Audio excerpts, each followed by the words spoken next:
Sementara itu, seorang pria 30 tahun dibekuk petugas Polsek Denpasar Barat karena mencuri uang milik tetangga kosnya. Keinginannya untuk memiliki sepeda motor baru harus berakhir di penjara.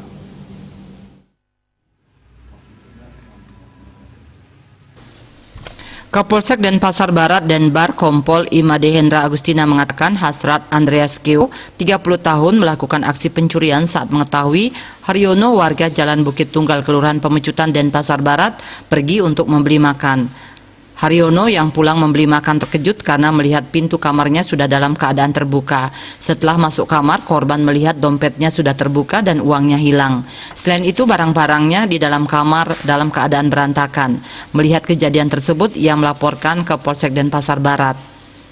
Menerima laporan, tim Opsnal Unit Reskrim Polsek Denpasar Barat mendatangi TKP untuk melakukan penyelidikan.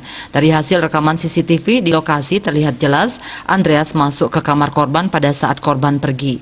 Mengetahui dicari polisi, pelaku bersembunyi di dalam kamar dan akhirnya keluar menyerahkan diri. Ia selanjutnya digiring ke Mapolsek Denpasar Barat. Bersangkutan begitu tahu situasi rumah dalam keadaan kosong, masuk melalui dapur, lalu mengecek di ruang tamu, mencari barang-barang berharga, lalu didapatilah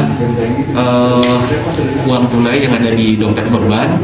Setelah adanya laporan dari masyarakat, dari korban yang mengetahui pintu rumahnya dijebol, kita mendatangi lokasi, melaksanakan olah TKP, kita kumpulkan saksi, lalu mengarah ke pelaku. Setelah kita interogasi, yang bersangkutan tidak bisa berkelit, apalagi barang buktinya masih ada pada pelaku, jadi langsung kita.